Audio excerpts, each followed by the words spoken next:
And we are black.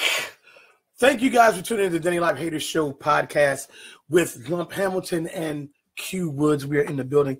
We're going to talk about the situation with Gary Owens. I think at this present moment, all of you have heard about the situation. If you haven't heard about the situation with Gary Owens, here's what happened. He was having a Instagram beef with comedian Michael Blackson. Now, this stemmed from his situation when he was on the Breakfast Club, and he made a reference to Michael Blackson, saying that Michael Blackson was not funny. He went on a tirade of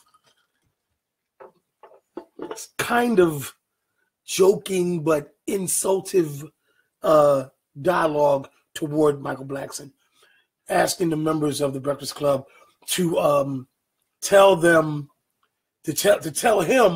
their favorite Michael Blackson joke. And he basically diminished Michael's talent by saying his hottest joke is mother sucker. And I'm like, nah, I don't think so. I think Michael Blackson is a hilarious guy. But make a long story short, he has his black wife on YouTube, and his black wife called Michael Blackson the N-word. Now he's sitting there and says, he does it like this. I can't say it, but my wife can say it. So his wife calls Michael Blackson the N-word. And this was met with mixed views because Gary Owens is a white guy that has received the pass from our community because he has a black wife. He performs in black clubs. He was on BT, like that. So he kind of got a hood pass. But with this particular situation, I think Gary's hood pass has been revoked. Several comedians in our community did not find that shit funny. You got your black wife calling another black person the N-word on your behalf.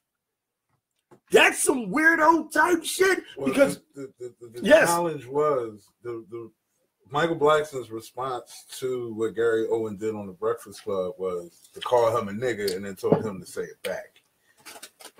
And he wasn't going to say it back. He can't say it back. That would be professional suicide. So he got his wife to say it.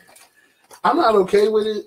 I understand what it was done, why it was done, and basically it was supposed to be a joke, and it's out of hand now. Well, I'm going to tell you right now. A bad joke it was. Very bad joke. Because members of our community who happen to be comedians, it's a lot of things being said like, yo, I'm a comedian and all, but I'm black first. I'm offended. So it was a talk of Facebook. It was a talk of Facebook. People are very upset with the situation. As they should be. I think, and I said this today. I think that Gary overstretched his hood card. Well, I think it was wrong, even though it was probably done as a joke. I think people are getting out of hand, calling his wife a bed wench and all kinds of. Well, anytime a black woman deals with a white man, that's exactly what she's called. It doesn't matter what she's saying or what she's doing. Mm-hmm. Anytime a black woman deals with a white man. At the end of the day, we just are people. I understand that, it's. I understand as a husband and all like that. Right, and but there's undertones of oppression and all of that, and it's a weird situation. It's weird, but at the same time, everybody in the situation is wrong, including Michael Blackson. Yeah, well, there you go, because it did start off with him daring him to use the N-word. Yes, it did. Yeah, but look, people are very upset. People on my timeline were upset. Like, yo, that ain't cool. And it looks a little Uncle Tomish. On her behalf? Oh, yes, most definitely. Agreed. It looks because it's like, yo, you really, the one thing that you really go there, yo, you tripping. The one thing that needs to be said to Gary Owen that nobody's gonna say is, "Nigga, are you crazy?" Like they're not gonna say that. They're not gonna say that to him. Hey, I'm like, what is the end game? I don't know. They're both going to continue to make money, and we're still going to be talking about what they analyzing it. Yeah, and what's the end game? There's some backlash to this.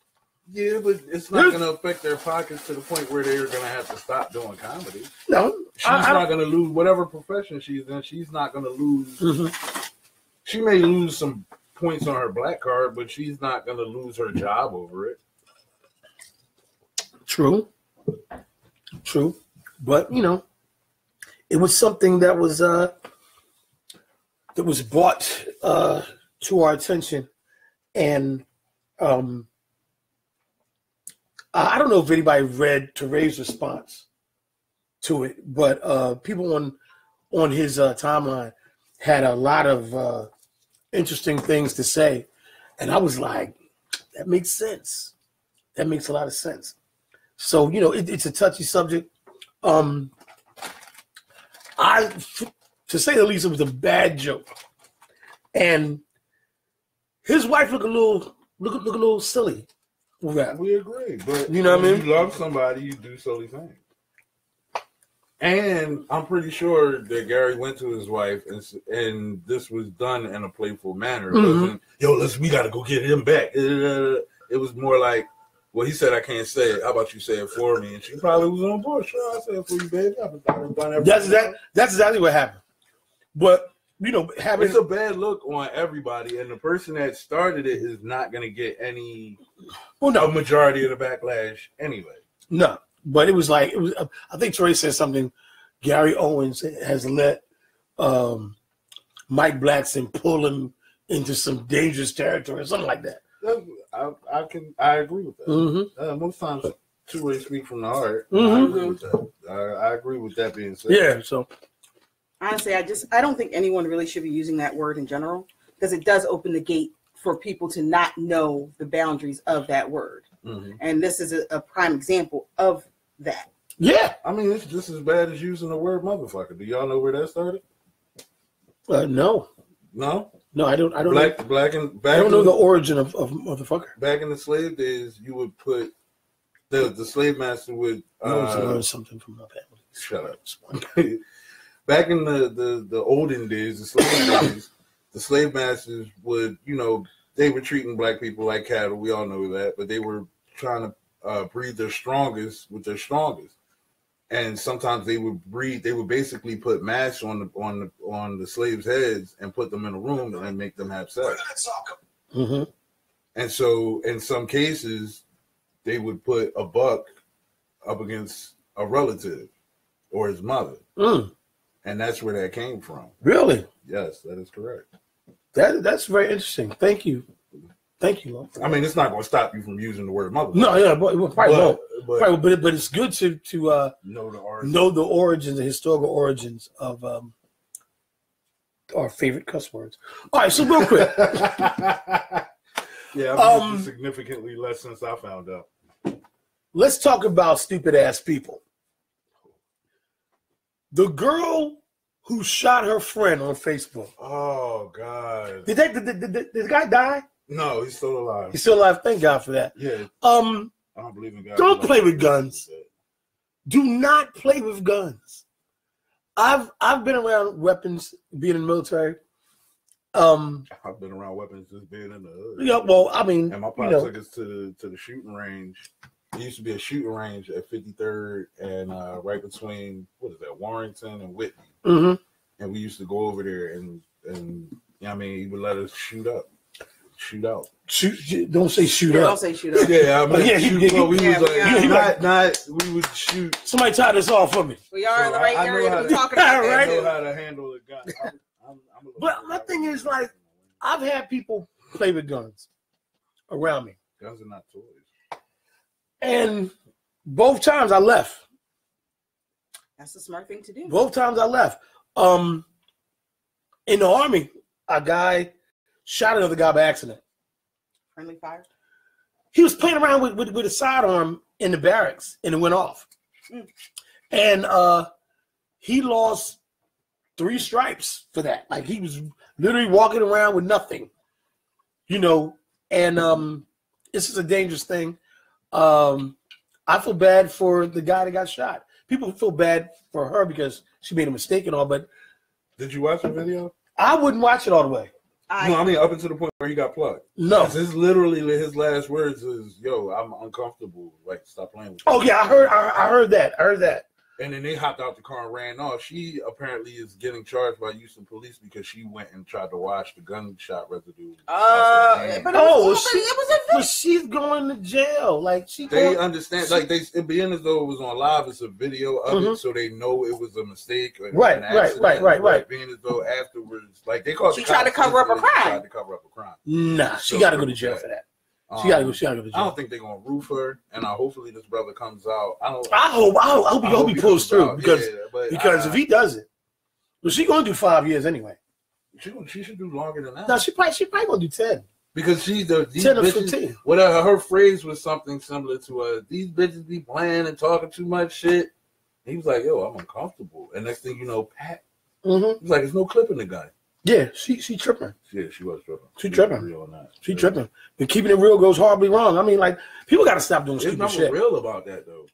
No, it's just, you know, it's. But given the culture that we come from, and I'm talking about strictly hood, like, for some reason in the hood, it's smart to be a dummy. Yeah, it's great to be an idiot. Me and Q were talking about some hood shit that happened to us.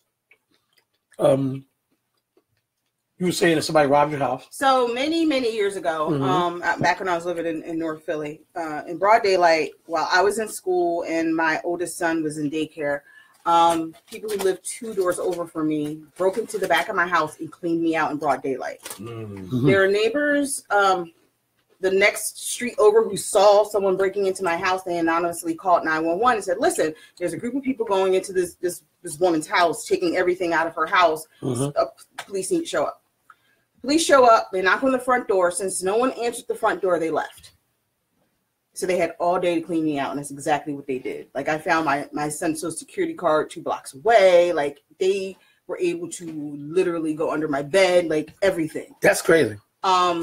But I heard the call, and they told the police they're breaking into the rear of the house. But the cops never checked. Exactly. And then they called the person who called anonymously, told them to come in and make a statement. They said, "No, I called from a block number for a reason." You know, police can unblock that number. Right. But he was like, we all live really close to each other. Why would I come in, show my face, give my name? They can pull the report, like you can pull a police report. Exactly. Why would I do that when I did my job as a neighbor and called you guys and told you what was going on? You didn't do what you were supposed to do. I did what I was supposed to, and that's the extent of what. Yeah. So we brought this up because a DJ friend of mine actually did a fundraiser to try to help me and my son out, and it helped dramatically.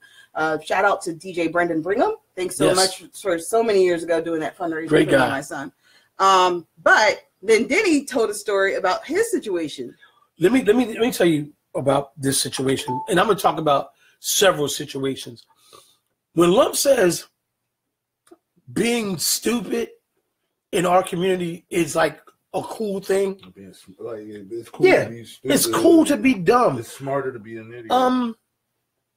Black people have got to stop with the how can I say, the advancement of ignorance.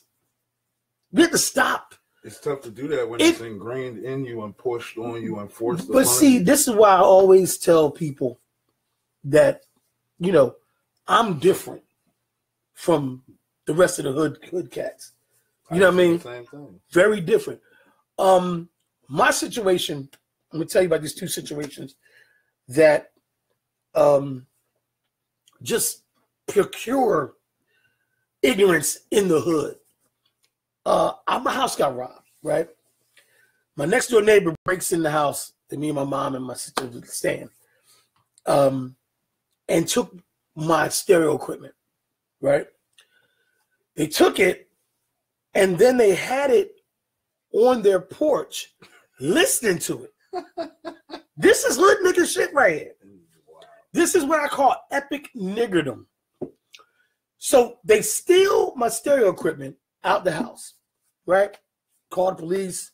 Police say can't do this, can't do that, whatever. Okay, all right. So they're on the porch playing the music with my stereo equipment. I go and I take it back. Well, I attempt to take it back. One of the guys says, yo, what you doing? I say, I'm taking my shit back. This is my stuff. You ain't the only one who had a radio like that. My name is on the motherfucker right there. My initials, DMD, was on the stereo equipment. So this is the problem with ignorant monkey niggas. They want to fight me over the stuff they stole out of my house. Now, granted, I'm like, I might have been maybe 14 or 15. I had a job working at I worked at the Pickwell supermarket.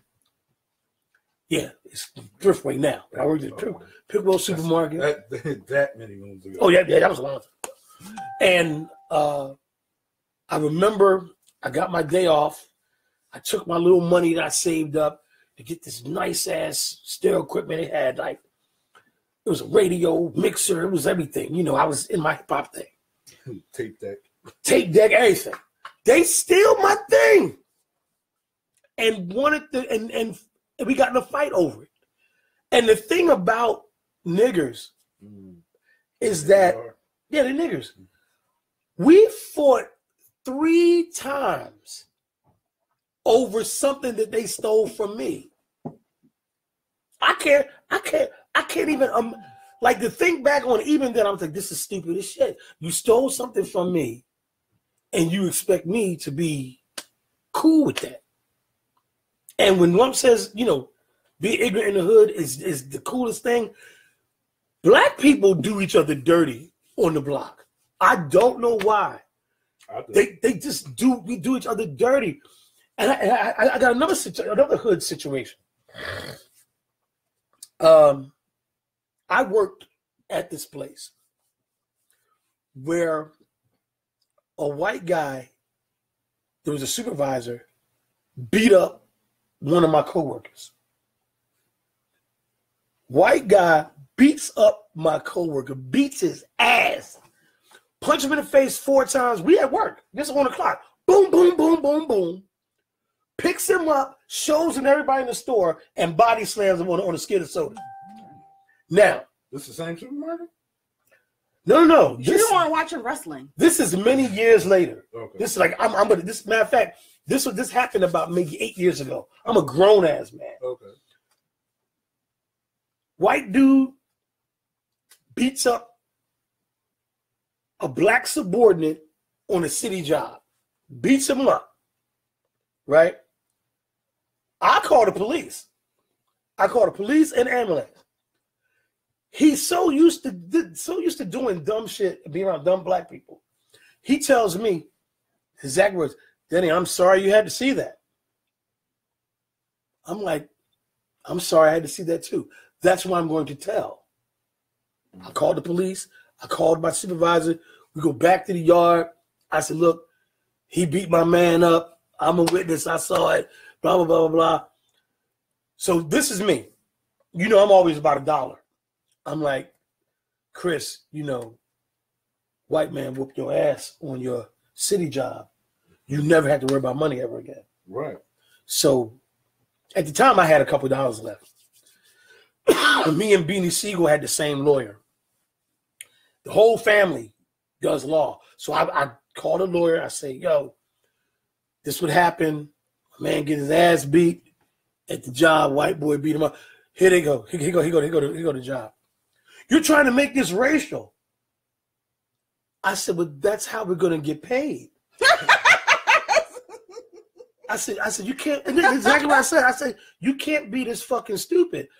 This is a golden opportunity. A white man beats up an older black man on a city job.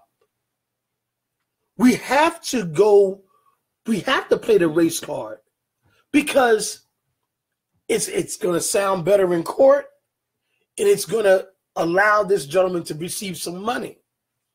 So, epic niggerdom. I'm telling him what to do. He don't listen to me. He listens to D white man. So he don't sue or none of that. They end up firing him. The black guy. They fired his dumb ass. White girls say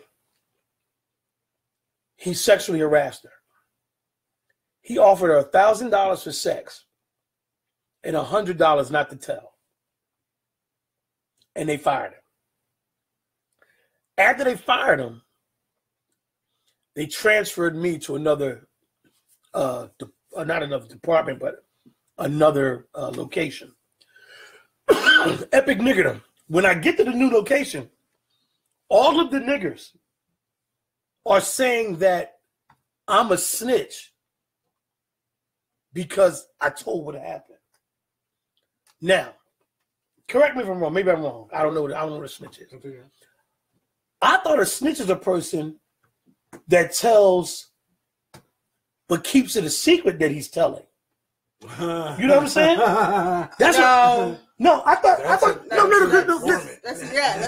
That's not listen, and I am like not well versed in linguistics at all, and I know that's not true. Is that snitching? Because anybody that no, listen, it wasn't a secret. I called the police. Yeah, that's why you're the snitch. I called the ambulance, but before I did any of that. The person who called the police is the snitch. No, really? No, whoever talks to the police. No. Listen. Anybody can call. I told whoever name is on the I police told this white gentleman. I told this white gentleman. I said, listen. He said to me, "I'm sorry you had to see that." I said to him, "I'm sorry I had to see that too. That's why I'm going to tell." I told him I was going to tell because it's so funny. This is the problem that I have with epic niggerdom and niggers. If I was a white guy and I said, I'm going to tell, this is not right what happened. Mm-hmm. It's cool when the white boy tell, but when the black guy tells, he's a snitch. You do realize that you're black and you can't do anything right? Yeah, regardless of what. No matter what course of action you take, you're not. It's the right thing to do. A person was physically assaulted, and I went through what I thought was the proper channels, because I don't think someone should be attacked on their job. I don't think anybody should be beat up at work by a supervisor. Your supervisor, your white supervisor, beats your ass at work. Well, but see, we were trying to go for the money. You happen to be white. You beat him up. Maybe you wanted him to go for the money. Yeah, I did. But it goes back to what we were talking about our community. Belinda actually just sent in a message. Mm-hmm. She was the long story short of her message was saying that not everyone from the hood has that mentality. There's some good people. Just because you're in it doesn't mean you're part of it. That's true. Very true. Very true. But people like us get the finger pointed at us because we don't do epic nigger shit. I don't do. Depends on how bad I am. But look, anger's one thing, right? But me being called a snitch to me was I couldn't understand why I was a snitch. A black person got his ass beat by his white supervisor. Now, why would I not say something about that? It's so bad in our neighborhoods that it's it has come down to the point where it's almost like we've been oppressed so long that we start oppressing ourselves. Listen. You know what I mean? It's like when you want to grow and people are like, well, why are you doing that? Why are you doing this? How dare you try to better yourself? Yeah, you're not supposed to do that. Like, you're not supposed to do that. You, like, they've been under the thumb so long, they put their hand on top of that thumb to hold you in. It doesn't make any sense. I'm like, yeah. And I remember I got in a fight at work, right? Guy punched me in the nose. Fractured my nose. As soon as it happened, one of the bosses was like, "Oh, yup, you guys are fired. Go home." I said, "How am I fired?" If you're part of the union, they can't instantly fire you. Well, they get fired for violence on the job. So the dude punched me in the nose, and I was thinking, if I hit him back, it would be like you both were fighting. So I let him punch me in the nose. I sued him, and now my black community is like, "Man, that was wrong with you too." How the fuck was it wrong?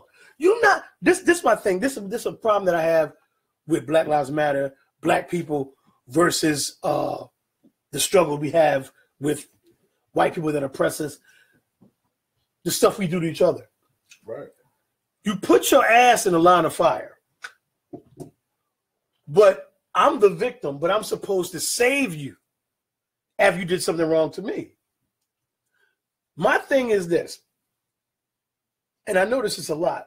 White guys never get punched in the nose by anybody black, especially in a place of employment. Like we never think, you know what, that white boy gonna punch you in the face. You punch that white boy in his mouth. If you you never do punch him, you wait till after work hours and you catch him slipping. Yeah. And the thing is, we're always slow to justice when it's black on black.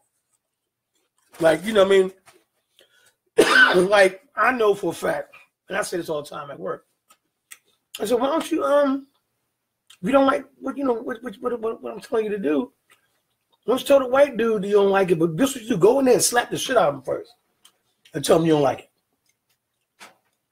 Because you giving me all the drama, don't give me no, just do what you gotta do. Oh man, fuck that, this is bullshit. It's like, black people do each other dirty. I mean, do each other dirty. Dude punched me in the nose. We have administrative hearing. He loses his job. But before then, the boss was like, both of you fired. I said, I didn't hit him back.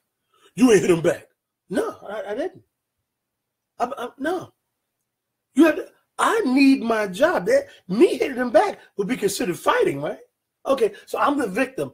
Dude broke my nose, everything. I need a couple dollars for my nose. How much think your nose? I think my nose is worth $250,000. What you think? Because the job is supposed to provide you with a safe work environment. That's true. You didn't provide with a safe work environment. But see, but here's the thing about dealing with niggers. They don't expect you to talk like that. They don't expect you to know how to talk like that. No, it's like, look, I ain't in no contest about who could be who. Dude punched me in the nose. My nose got broken. I need $250,000 for my nose. What we gonna do? You're supposed to provide a safe work environment. You didn't provide it. So now I got to take legal action. I need some cash.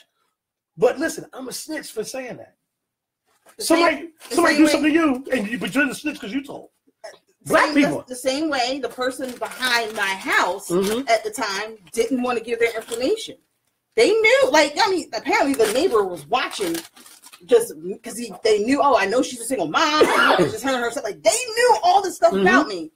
They called the police because they felt as though, I see she goes to school. I see she's working. I see she's doing, it's messed up. I'm going to call the cops. But they had to block their number because they knew they'd be considered a snitch. And they refused to go down to the police station because they knew that their name would be on the report and they would be considered snitching. It's weird. I heard Suge Knight say some dumb shit about Tupac. Isn't he sick right now or dying or something? If he's dying, too bad for him. Whatever. I don't care. Nothing about Suge Knight situation. Fuck him. Up against the wall.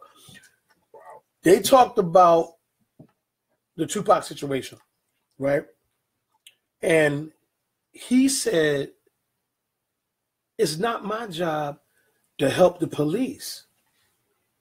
I'm not on the police force. It's their job to find out who killed Pop.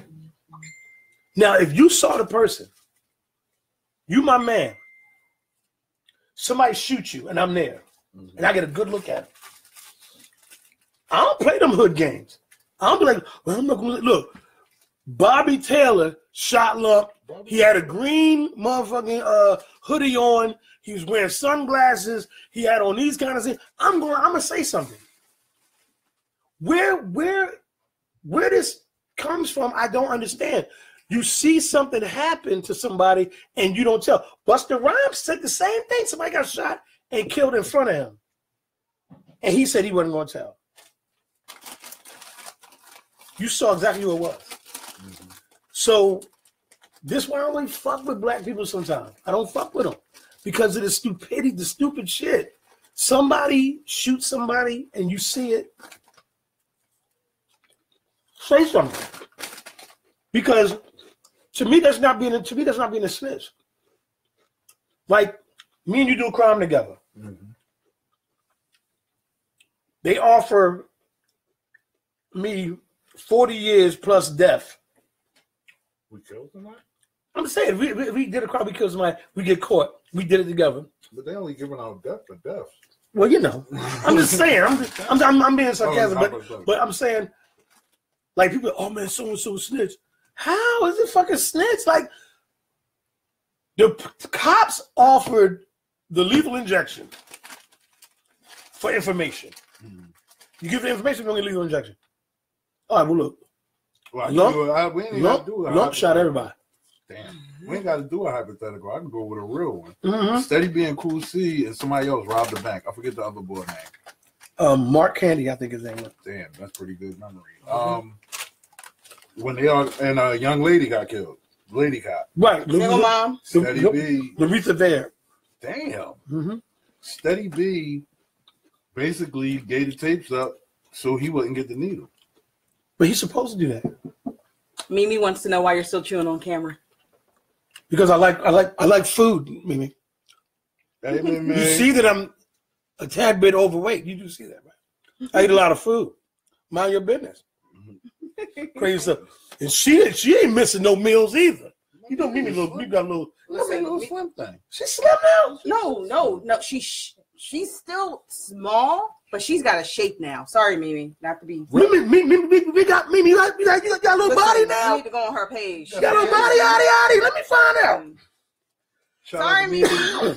Shout out to Mimi and her band of sisters that are like the Wu-Tang Clan. Right. It's like 22 of them ladies, and they all might catch 3, you might catch 17. But never catch them all together. But yeah, that's so. Wait a minute. Okay, you saying Steady B gave the tapes up? Yeah, he did. Okay, and people call him a snitch for it, but he just wanted to live out the rest of his days. I personally don't have a stance on it. I think they shouldn't have been robbing the bank. That's just they shouldn't have robbed the bank. But here's the thing: what black people have to understand is that black people got to stop watching too many movies. Stop watching these movies. Stop watching these mafia films. Everybody tells. Like we the only ones. Listen, if I got to choose between life, death, in, out, being alone, or being with my family, I'm gonna pick my family and my freedom all the time. I believe movies like Scarface and somewhat The Godfather, a lot of that stuff, people don't realize that it's just fiction. Even if it's based on a true story, they romanticize with that idea so much. Like people want to be Tony Montana, but they don't want to be Big Meech now that he's been locked up. Right.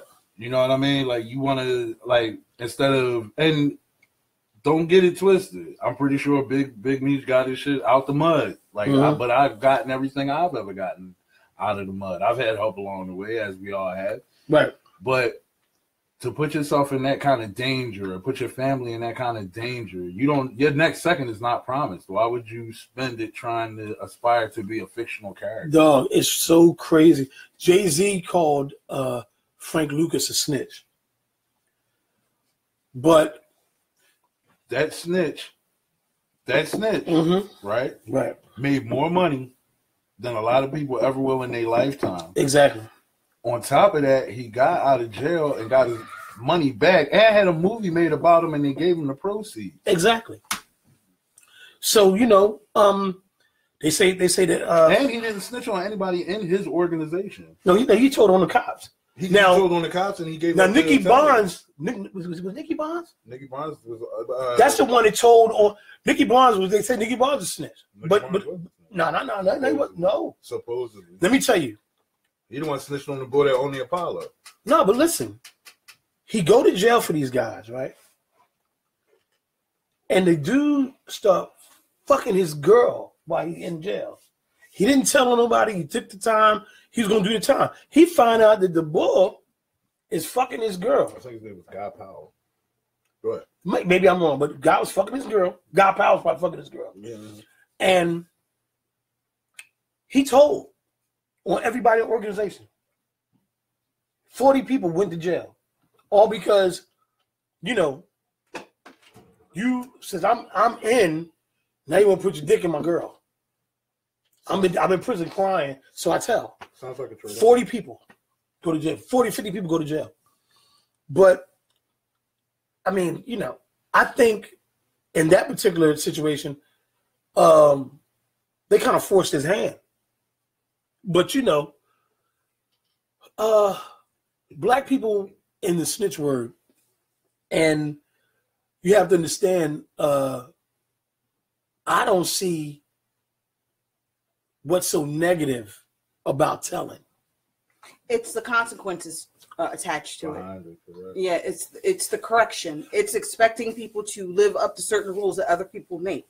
Mm-hmm. It's a whole pattern that happens after that once they're caught and they're prosecuted. It's a lot of that we have a problem with. Not we. I mean, just our people in general. Yeah. So that's why whenever anyone speaks out against anything within our community, there's always someone that, that's not true. There's always someone that's pushing back, no matter how much data you present, no matter how much information you say. But here, the census report says this. Our death rate is this. But no, that's just not right. Any numbers can be skewed. Yeah. We have an issue with correction. Numbers definitely can be skewed because there's no way in hell that black people are less than 13% of the population, but we're responsible for more than half of all gun deaths. That makes no sense to me. Listen, I can't with black people. I'm tired. You have to. It's no, not that you I can't. Listen, you're tapping out. You give up. I've given up. I gave up after the Freddie Gray situation. I gave up. Refresh my memory. The guy, young kid that got killed in Baltimore. That's one. Freddie Gray. Yeah, I gave up after that. They showed a video of him being drugged to the back of, being pulled into the van. He was walking normally. When he got back out the van, he was supposedly, his spine had been broken. Mm-hmm. And they showed the timeline of the van. The police van, they literally, like, somebody Google Earthed it, if I'm not mistaken. Mm-hmm. They showed the van driving around in circles. They stopped at a park. The cop went in the back of it and then got back in the van and then took him to basically their roundhouse. Mm-hmm. And then I don't think they got any money out of that. Or people got like $5 million and that's it. I don't know. I have to really look at it. And they were mad at the black district attorney because she filed the charges. And she almost lost her job, didn't she? Yeah, she did lose her job within a year because of that. It's crazy that in not all black, but in a majority black town, you still have to be careful. You know what I'm saying? You still have to win your own people over, even when you are championing their own cause. I know. They pulled him over because he was riding on a bike and he looked at the cops. That's why they basically went after him. Mm-hmm. Regardless of what his past transgressions with the law were. Right. In this situation, he more than likely was innocent. And they still went and killed him anyway. Exactly. We just had someone a message in that says they said that Tamir Rice was it for them. No justice at all. Thanks, Brian. Yeah, the video of the Tamir Rice thing was ridiculous because somebody had a security camera pointing at the park and they showed Tamir running around in a circle with his little toy gun. And my son is not allowed. When I was a kid, my dad told me children are not to play with guns. He came from the military too. My dad was in the Air Force. Right. So we never had toy guns. And then when we got old enough, he took us to the shooting range. My son is not allowed to play with guns. I bought my son a Nerf gun for Christmas. Mm-hmm. You know what I'm saying? But this is big blue. You can't mistake this. He's not allowed to take it outside. Exactly. Tamir Rice was running around the park with his little gun. Somebody called the cops and said there's somebody outside with a gun. It's funny how a 12-year-old light-skinned boy looks like a big, giant black monster when he's holding a toy gun. The cops pull up and shoot this kid within 30 seconds. Wait, he didn't even stop driving. Yeah, the car hadn't even stopped when he shot that guy. It's crazy. It's crazy. And this is like, this is why I've given up on black people. What are you willing to do? Like, when you ask me that question, what are you willing to do? Like, I don't want to go to a fucking march. I don't want to wear a don't shoot t-shirt. I don't want to do nothing. I agree. Something dramatic has to happen so that people can get the picture. Like, yo, you're fucking with me a little bit too much now. Like, you done did a lot of shit to our people. I need you to stop. I'm not going to tell you to stop. It's not about how they stop. I'm going to stop you. Either you stop or I'm going to stop you. See, the revolution is never peaceful. We're begging these people to stop doing certain things, and they keep doing it. Something dramatic has to happen in order for them to stop. But that's what the MOVE organization was doing. And you see what happened. And you see what happened to them.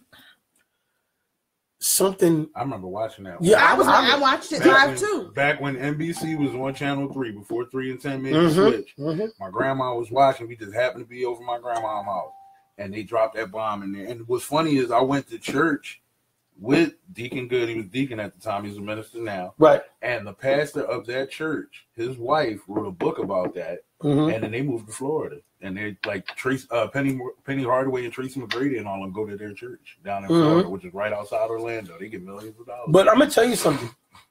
We're forced to be like in a kiss ass state of mind, or into a vaginal state of mind as men. Yeah, well, pussies. Why vaginal? Let me tell you why. First of all, because vaginas are strong. Strong, exactly. Vaginas push out. Vaginas are life portals. So okay, well, bounce right back. Okay. You listen. Technically, when somebody calls somebody a pussy, that's where we're forced to be pussies. Because now, when somebody calls me a pussy, I'm gonna start saying thank you, because like vaginas are strong. Most taste good when watching. So we're getting messages.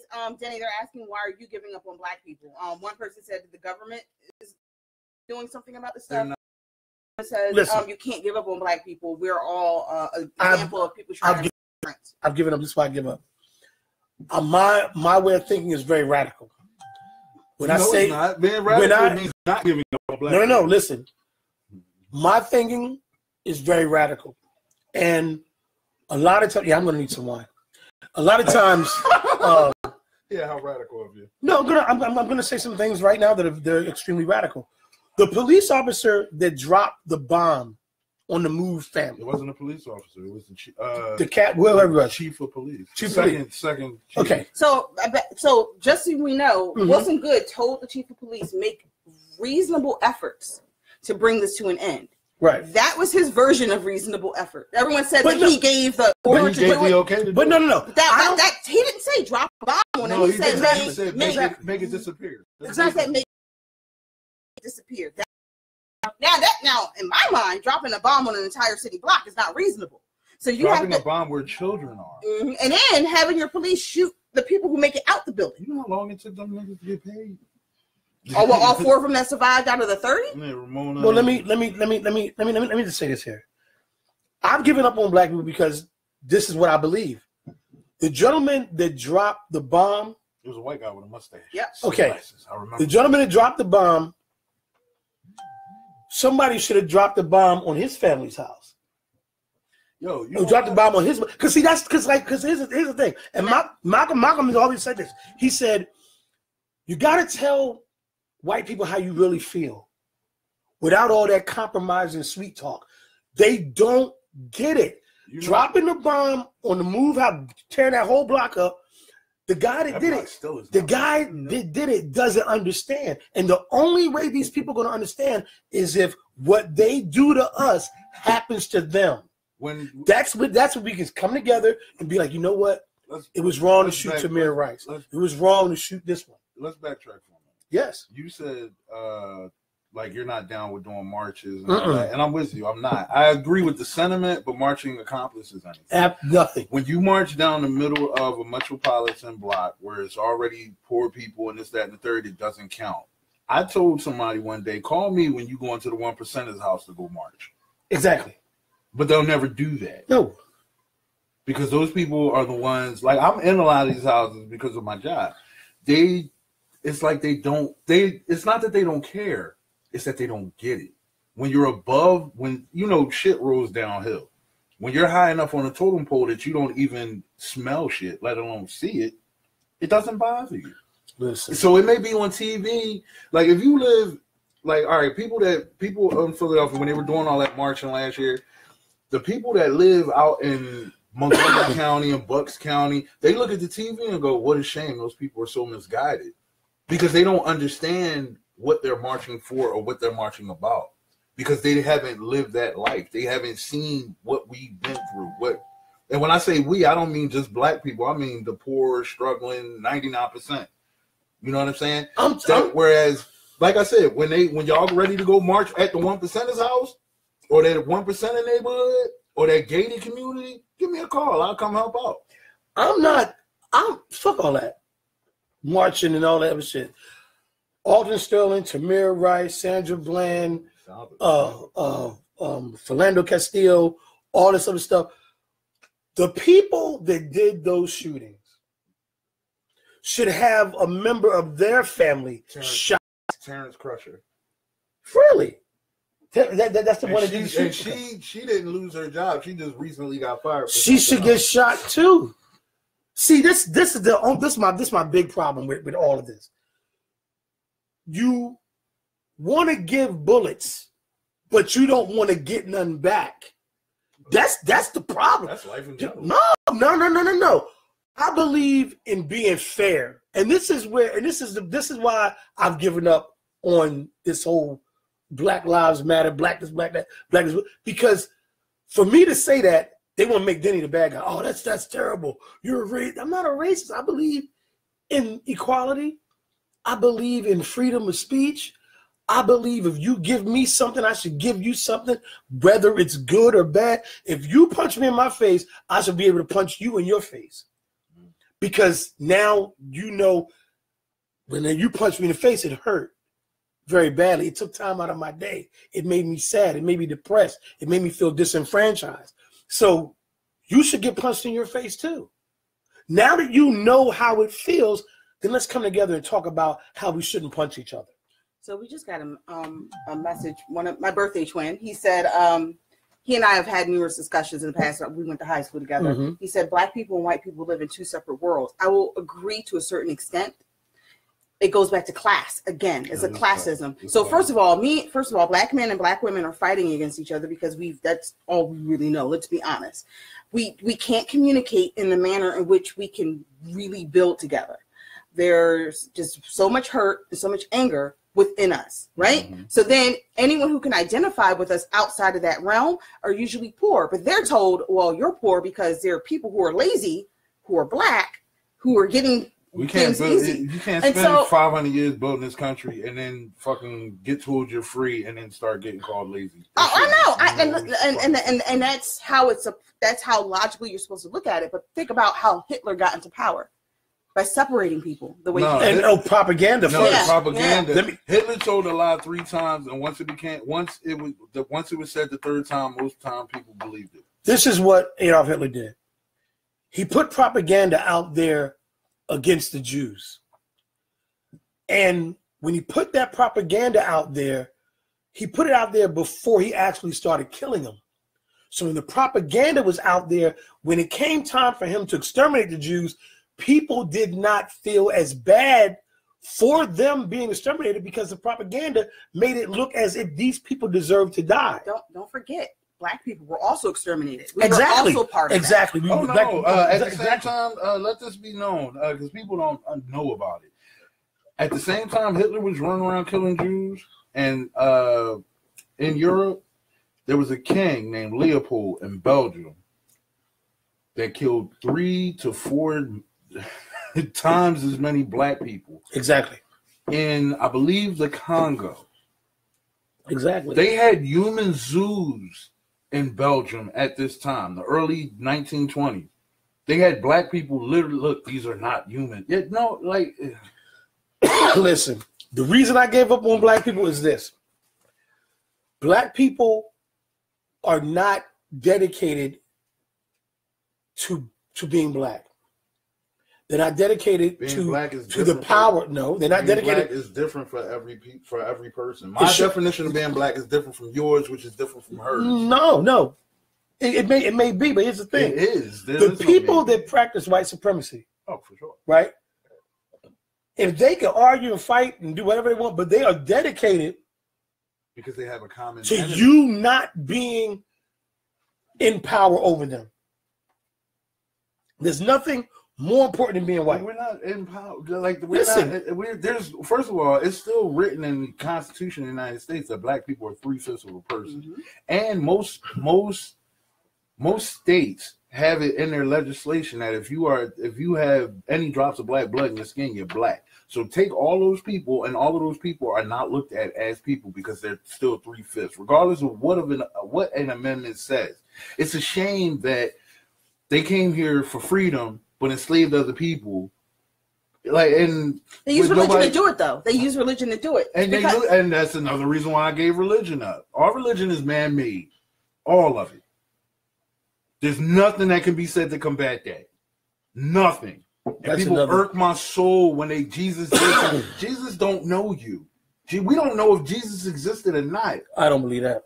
Where's Jesus' grave? He didn't have one because he rose in the sky, right? We'll talk about that next week. Yeah, we can do that next week. We'll talk about it next week. There's no, all religion is man-made. So I remember growing up, I'll put it to you like this. When I was a kid, very Baptist, but I also went to Catholic school, right? 1 week, in most Baptist churches, they'll have 1 week, 2 weeks a year where they'll have revival. And that means they'll bring in different pastors from different churches every night of the week, Saturday included. I used to go every day. Right. When I was a kid, my pop's church was on 71st and Woodland, First Baptist Church of Pascal. They had a pastor come in and they used the same Bible verses for every passage, the same passage for every day that week. But every pastor preached it a different way. Now, if you take that template and put it in front of somebody that wants to use what they're doing for evil, they can take all of those words. There's a passage in the Bible that says if you beat your slave, if you kill your slave, you're responsible for it. But if you beat your slave and they don't die and they wake up in a couple of days, it's okay. Just the fact that is in the Bible, the morality of it is trash. Period. Well, I will say this here. But people can believe what they want, and if religion makes you a better person, go for it, so be it. But I had to put all that down. I know too much and I've seen too much. I'm saying that black people aren't dedicated to us. Not dedicated us. It's tough to be dedicated to when you don't know what dedication to yourself is first. When you're not taught to wake up in the morning and brush your teeth, to strive to be better. When you're not taught to wake up in the morning. When you're Denny phone popping over there. Right. When you're not taught that you can get out of the situation that you're in. I never lived in the projects, but I've heard so many stories of where 5 and 6 kids were sleeping on a mattress. And you know what I mean? And you had to do that every day. You had to go next door to get meat or sugar from another person and all that. And we did some of that. But you just trying to get out of the everyday with you and yours, it's tough to come together collectively as a group. And so many people, hold on, and so many black people, once they get to a certain point, they don't look back. And I kind of don't blame them. Why? Because why would I come back and not that I'm not going to come back and try to help someone else, but why would I come back to a struggle that I just left? It took my family 4 and 5 generations to get out of the struggle. Mind you, I'm still in it, so I'm not speaking from experience. I'm speaking from the notion of I've seen somebody that was poorer than I am, more homeless than I am. Now they're making $100,000 a year. Plus, why would they come back to dirty ass North Philly and try to help people that basically not going to want you to help them? See, and so everyone reacts to this differently. Mm-hmm. We discussed last week what I went through with my son, right? Right. I'm getting my master's in education to help other families deal with the same issues I did. Exactly. I had to go through the rough way. Exactly. I didn't have access to an advocate because they were so busy. Like, I learned this stuff myself. I learned the law. I learned what tests need. That's all stuff I learned, and now I'm getting my master's in education to be able to attend these meetings to advocate for families who reach out. Because it was difficult for me to purchase a home. That's why I'm a real estate agent. So I want to go back and help families who don't know they can buy a home so they can get some of their money back. There's people out there renting that can get their money back on taxes, and they don't know that because they're so used to renting. Oh, I got to get a new apartment, and I want a yard. You can have a yard. Let's talk. So that's my version of going back. I'm helping whoever needs to be helped. But see, but let me just say this here. Q, by you saying that, you're blacker than most of the people that we're around, because what you're saying is community based. Let me help you do this. Let me give you some information. The reason I've given up on black people, and this is why I'm going to keep saying this. I give up on them because the prototype is right in front of them. The prototype's right there. Yeah, everything that these white people do that make them successful, we can do the same thing. No, yes, we can. Yes, we can. Yes, we can. Nobody goes to a school when the colleges come around to try to recruit people. They never keep it real. When do colleges come around? Listen, they came to my high school. They came to my high school. Come to mine. Listen, they come around. They didn't. I didn't even take the SATs. They gave us the ASVAT. Listen, yo, they do that. They give the army the test for the military. Are you serious? Yes, of course. Yes, of course they do that. They're not. They're the biggest. One of the biggest fallacies in the United States of America right now is using taxes from homes to fund schools. The reason why I say that is, if they took every dollar of all the fucking, if they spread education out evenly, then all schools would be on the same level.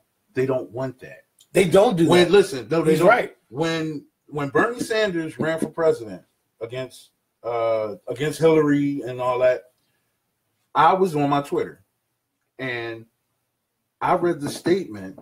There's a 4th grade class in Vermont of civic students that are going to get to ask Bernie Sanders questions. The reason why I was upset is because at the time I read that, I was a 36-year-old man, and I had graduated high school, and I had never took one civics class. They eliminated civics from Philadelphia public schools in 1978, the year after I was born. But civics is technically social studies now. Did you have social studies? Social studies and civics are not the same. Social studies is historical about what's going on and what the laws were changed to. Civics is what the laws are now. It depends on who your teacher is. My social studies teacher connected everything that was going on from the past to what's going on now and what why high school did you go to? Performing Arts High School. Exactly. I went to Mass Bomb. And Mass Bomb, you had to take a test to get into, but it was a technical school. It wasn't, you weren't going to college after that. You were going into whatever field that you chose. But see, with Kappa, it wasn't quite college prep. They wanted you to go out there. Just the fact that you said that makes everything that I said valid. It wasn't college prep. If you go out the county, all of those schools, they start in elementary school. They start prepping you for college.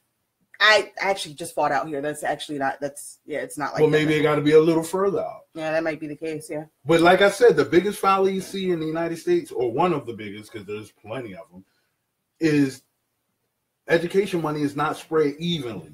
There's a school in Baltimore last month, 2 months ago, maybe the end of the year, didn't have fucking heat.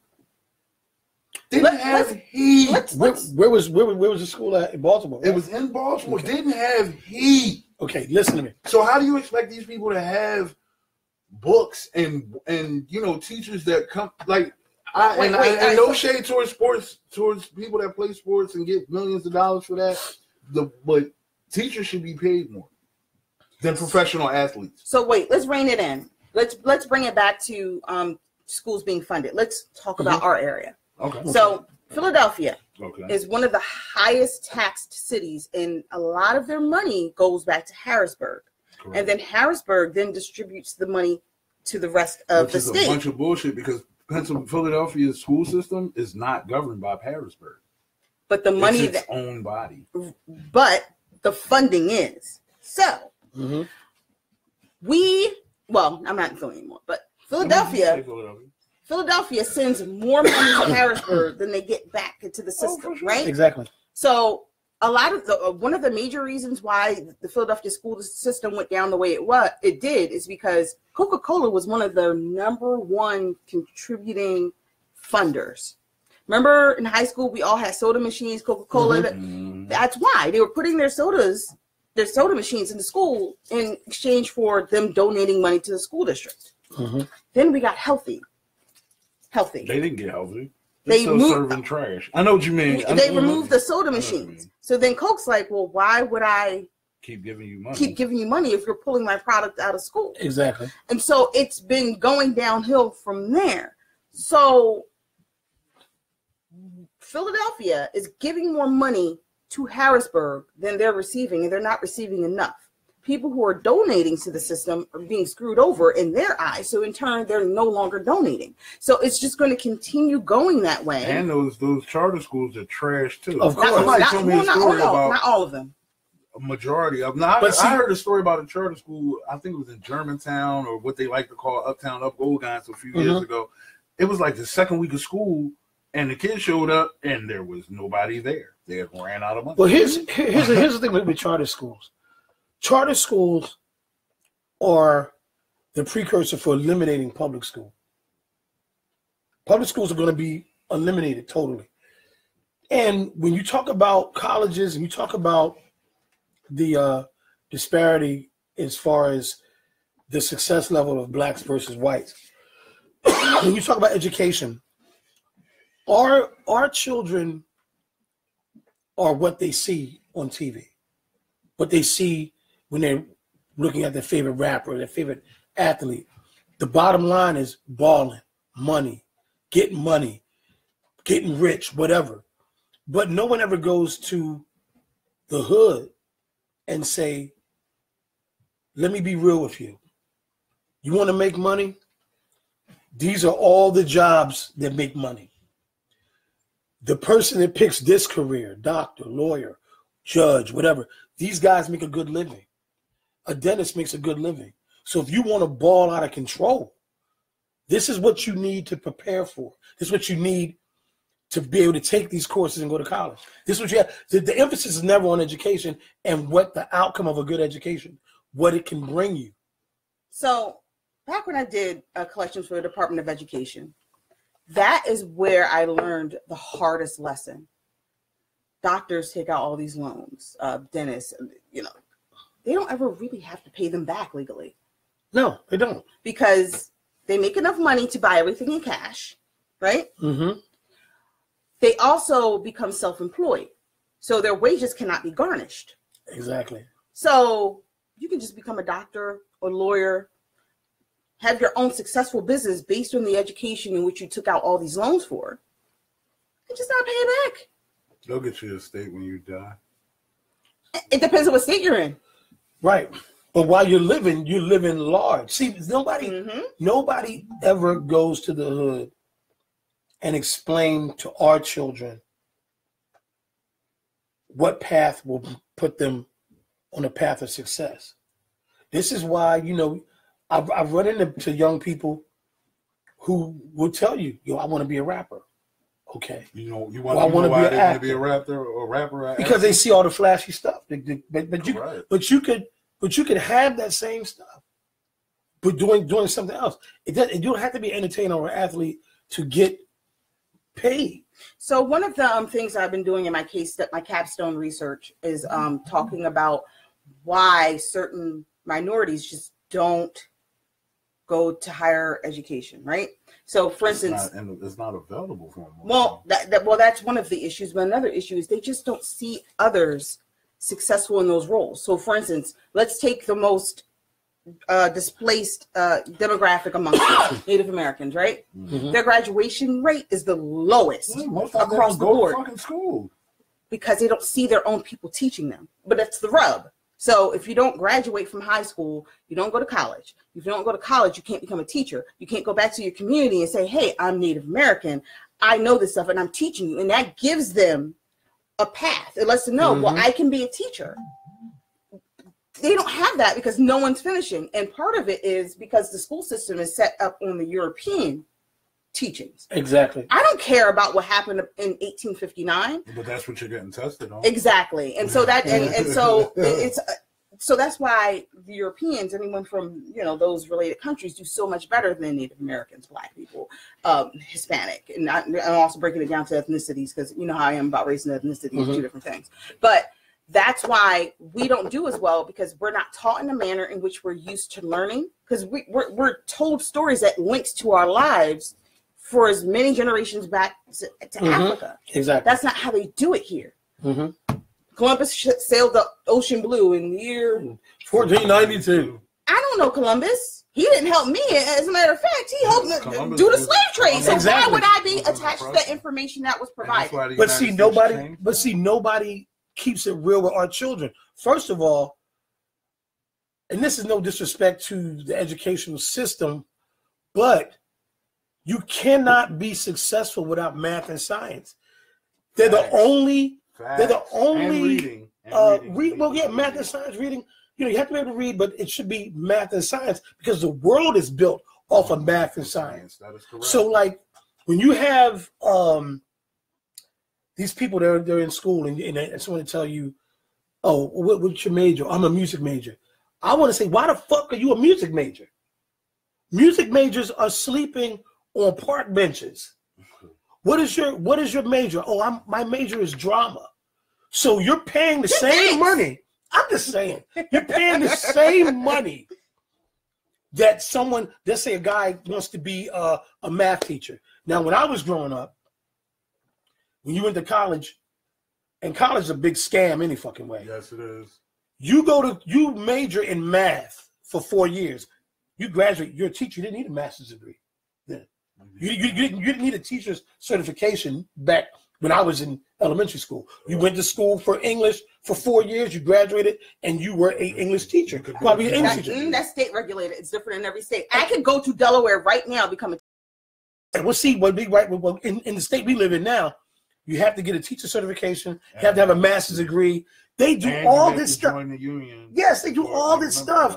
And it's like, and then your money is already being chopped into because you're part of that union. Exactly, it's already slighted. But no, let me get back to this here. Oh, I'm sorry. Well, no, I understand what you're saying, but you're a drama major, you're a music major, you're a basket weaver major. You're paying the same money. There's no difference in the cost of the majors, unless you're going to actually. Not really. No, there's a few $1,000 difference between a communications degree and like. What's a few thousand? $5,000 a year. More? Okay. Less. For okay. Communications major. Okay, so check it out. Basically, here's how college is scamming everyone. You have to pick a real major because at the end of 4 years, you didn't pay $170,000 to receive a piece of paper that says you're qualified to make $40,000 a year. Correct. So you start off in debt. You're going to be in debt. So why not get a major that's going to make some money? Black kids want to get paid. They want to wear out a jewelry like their favorite rapper. They want to do all this stuff. They want to have a nice car. But nobody mindset is fucking wrong. You should want to get a house. But listen.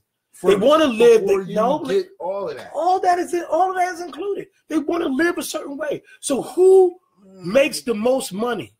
The fucking the rich. No. The rich make the most money. Who makes the most money outside of the entertainment business?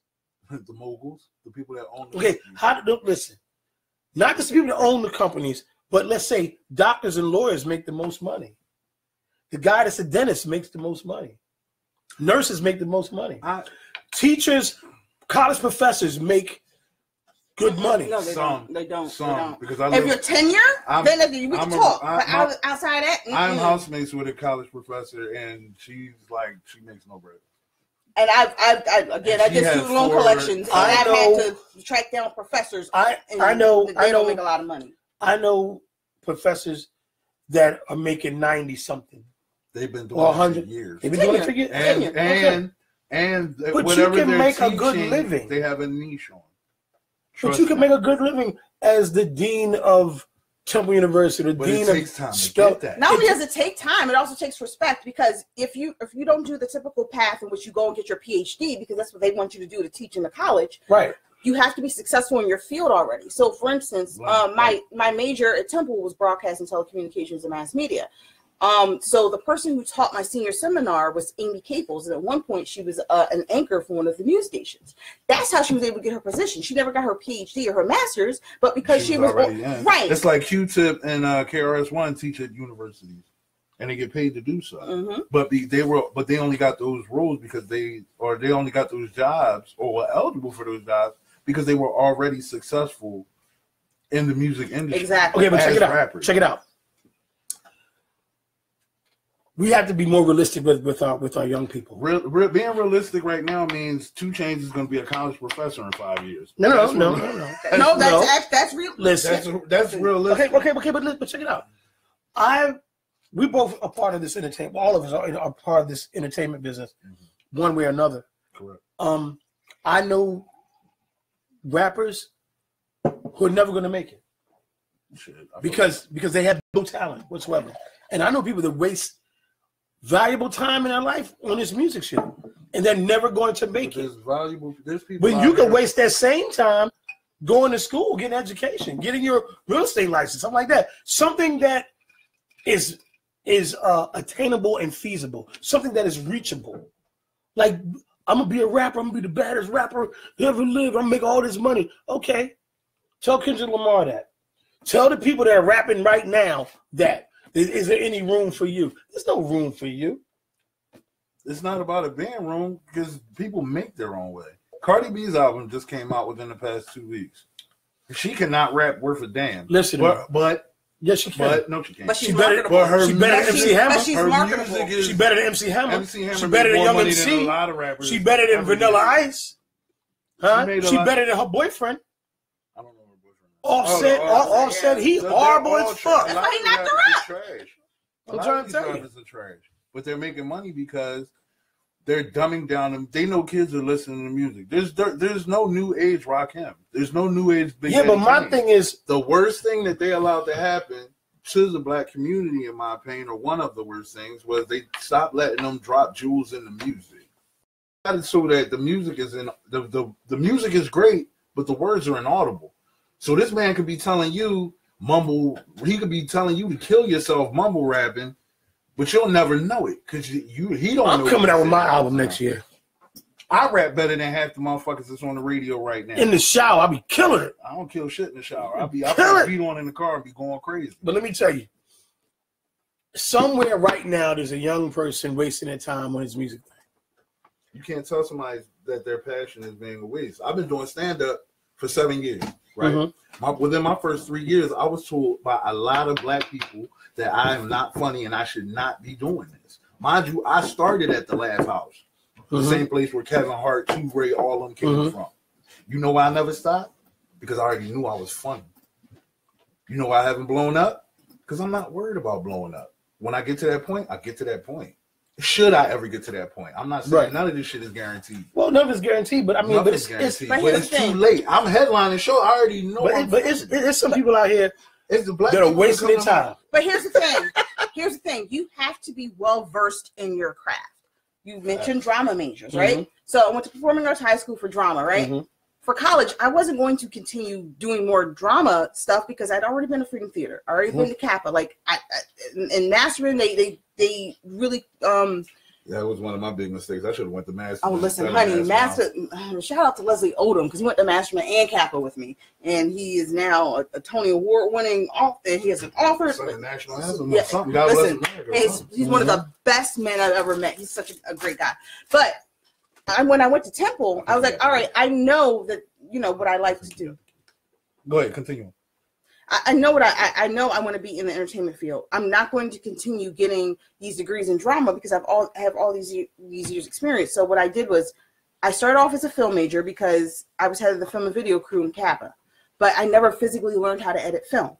So for the first year, I did film, and when I physically learned how to edit film, I then switched to broadcast and telecommunications and mass media because I wanted to be able to edit audio. I wanted to be able to dictate and kind of control trends in the media. Like my special when it's filmed. Yeah. Oh well, it would help if you would actually give me stuff I need. But anyway, but I wanted to know as much about my craft as possible, and that's why we're sitting here, and I'm able to do this stuff. You see what I'm saying? Mm-hmm. Thank you. It was not just me. I want to be in front of a camera. No, I want to be in front, behind, right, edit. I want to be all of that. Because you never know what's going to happen, and I'm a techie, so. And let me just say this here, because I don't want to discourage any young people out there, but if you're going to do this, if you aspire to be in this business, you can't wait on anybody. Well, that's not limited to this. You have to. You have to. That's about life. Period. Exactly. You're going to have to. You got to go out there and sell them live. You're going to have to invest in yourself. Everything you're watching right now is an investment in ourselves. Facts. You know what I mean? Because, like, I'm out of LA. I barely go to New York. I'm in Philadelphia. And it's like, what you're watching is us coming together. This is our business that we're starting from the ground up. Mm-hmm. And if you're going to be a part of this entertainment thing, you're going to need a job.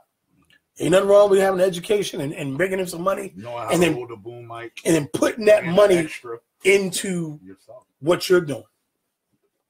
I just want to say that. And working for others also prepares you to make business plans. Exactly. To go ahead and start your own company and do things on your own.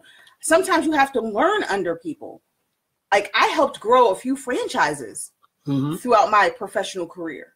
So that's why I can kind of read people. I can go to a meeting and tell who has an issue with what I'm saying or what the salesperson's saying because I've experienced it, I've seen it, and I've been right every time because I can read people now. But I wouldn't have been able to do that if I did not work for others and wasn't placed in a position to process this stuff. Saw snakes in the grass. Exactly. You gotta really put that work in. You gotta put that work in.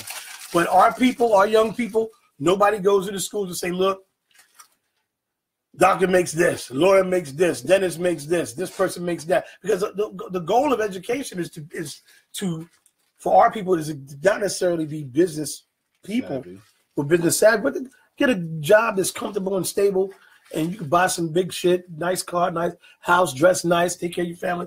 And there's ways to do that, and those things are never presented to our people when it comes to next week education. We're going to do religion and how to live frugal. Well, no, I'm gonna tell you we're gonna talk about next week. This is going to hurt a lot of people's feelings. Let's go. But I don't care. Let's go. Jesus Christ was black. If he existed. Put that in parentheses. And no, he exists. If Jesus is black, I'm gonna break it down about Jesus being black. He wasn't actually black. He's black. He was born. No, he's black. No, he wasn't born in the Middle East. Yeah. No, he wasn't. You're totally wrong. Okay. We'll talk about it. Jesus was black. I'm bringing all my notes. You have notes? I have plenty of notes. I'm a black people historian. I got Google. This is one of the things why I say that I give up on black people, because this slave mentality is so embedded. Where do you think you got Jesus from? That no. The Jesus that the Jesus they gave us is some dude. I don't know who the fuck they talking about. The Jesus I don't know. That's not Jesus. No, that's the picture. No, the bull look like you. What bull? The Jesus boy. Oh yeah. He like you. He did. Do Like, you know in the office, in the Pope's office, there's a picture of the Black Madonna holding Jesus? There's a picture of Black Madonna all over the world. When they start making a big deal about this Black Pope thing, we done had 7 Black Popes. I don't know what they talking about. And one Black president before Obama. Well, he wasn't really black. William Henry Harrison. Yeah, he wasn't black. He had big lips and dark skin. No, but he wasn't doing nothing for black people. No, he wasn't. Well, no, see, that's the difference. Like, is he physically black or is he actively black? Like, that's, and then maybe that should be another topic. Like, who do you consider black? Denny Live. Denny Live's black? Very. Most of the blackest person you know. Now, see, when I started first doing comedy, I was told that I wasn't black enough, but I'm from 52nd and Chester Avenue, sold crack, cocaine, moved this, robbed houses, did all that. Yeah, but you got but because of the way I talk, you got a comedy, intellectual, you got a Comedy Central kind of my witty style. Because of my wit, now I'm not black enough when I get on stage, and I used to be not black enough because the greatest advice I was ever told was, you're funny, stop giving a fuck. And when I did, that's when it changed. And I'm getting paid on both sides of the fence. Some people can't do what I do. I've toned down black stuff. So back when I did collections for the Department of Education, guys would stay on the phone with me because of how I sound. Mm-hmm. And then we were like, what's your name again? I said, Shaquita. Keep talking. Wait, what? Yeah, no, this is not a real phone call. I would literally have to spend an entire hour closing out an account and convincing them that I'm a real person. Listen, you can Google me. Like, you can see my picture. It's really me. No, you don't. No, there's no way you don't sound like a Shaquita. How does a Shaquita sound? Like this girl. Somebody told you that? Somebody told you. Was this a black person that told you this, or is this a white person that told you? Doesn't matter. Does it? Wow. I've had white people tell me I wasn't black enough because of the way I talk on stage. No, they on some browbeat them. They on some stereotypical death with some fucking. They're on some slang. They're on some stereotypical bullshit. And then I stopped caring about it because that's what it was. It was stereotypical. But the thing is, we never really process how we look to other people. My best friend just told me recently, and I've known her since I was freaking 16. Mm-hmm. And when she first met me, she was like, "Oh, I have to talk very proper." I'm like, really? Like, I make people feel like they have to speak differently? She's like, yeah, I didn't know how to talk to you. Then I got to know you, and I knew I could be, but the way you talk, I felt so literally stood in rap ciphers and spit and had people come to me afterwards like, yo, why do you use those educated words, and how dare you have intellect? But it's like, yo, it doesn't. My intellect has nothing to do with my spit and skill level. This is why I gave up on black people. But you the blackest dude here. I give up on them because this is what was painstaking to me. Trying to teach niggers to love themselves. With the ER. I know, yeah, you're doing the hard one. Like, no, I'm trying to teach them to love themselves because the thing is, it's like, look, everything that you've been taught about yourself is wrong. Most of it. It's wrong. Most of it. I agree. You know what I mean? And then I get it from both sides because the environment that I've worked in, doing the day job thing, is white male dominated. And, epic niggerdom is always around. Thanks. You know what I mean? But epic niggerdom is not limited to just black people. Continue on. No, epic niggerdom is geared towards people that are black. It's geared towards, but it's not limited to. So it's limited. If you have to drop the N-word, yes. The official definition is someone without any goals, hopes, or dreams. That's not the definition. No, that's not. That's not. That is not. The word. No. You're not going to Google. Don't need to Google it. This is why I give up on black people. The word nigger is the word that white people use to describe the Africans that they enslaved. It doesn't mean ignorant person. No, I do. I don't care why they did it. Well, but when they say it's ignorant person, anyway. I don't like when I don't like people say it's an ignorant person. No, it's not. And it's the name of a country in Africa. It used to be what was called of the kings in Ethiopia and those surrounding countries. So to make a mockery of them. To make a mockery of them, when they started herding them up, they called all of them niggers. No. That may be true. That is correct. That may be true. But in America, I don't know the historical origin of it. But that's why I'm saying that's what it originally meant. Yeah, but they say that. They say that But that's not what it is. I didn't say it's not. I didn't say it's the not only an thing ignorant it is. It is. Well, it's not. That's what you are explaining. You are literally ascribing ignorance when you say niggerdom. Yeah, epic niggerdom. Yeah. So you are literally using it, but you're exclusively using it for black people.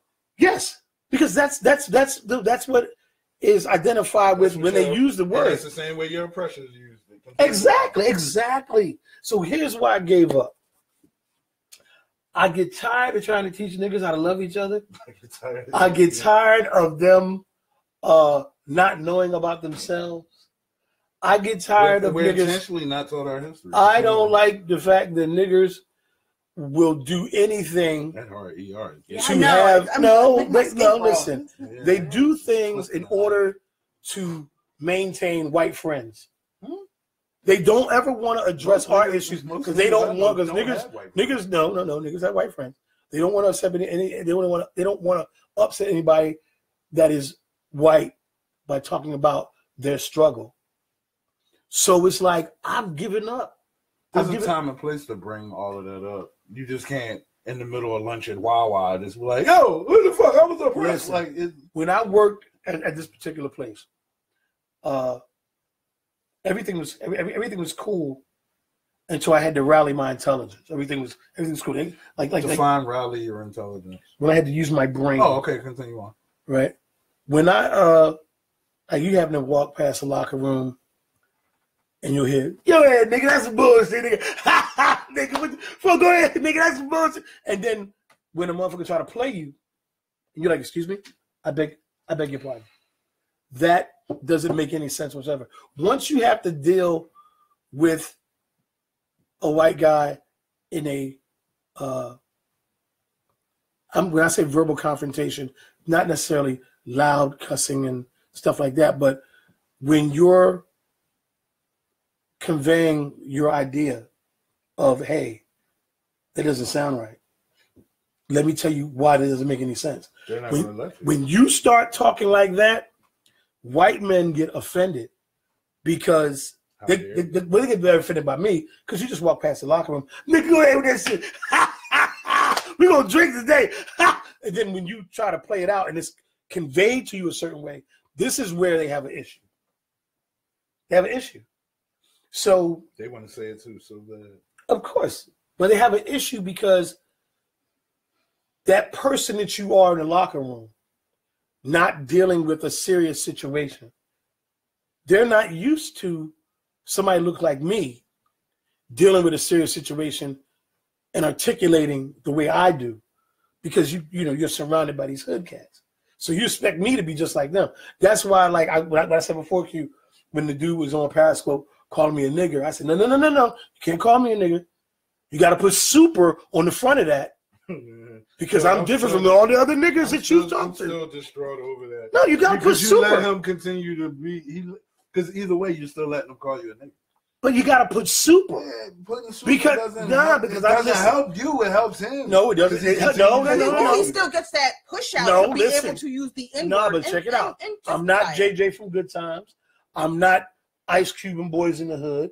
I'm none of them stereotypes that you see on blaxploitation movies. You don't get that from me. You're way worse than that. No, that's very much so. By saying super. Yeah, right, so we should probably wrap up to this. I don't want to wrap up. I know, but we're over by 30 minutes. Okay, well, listen.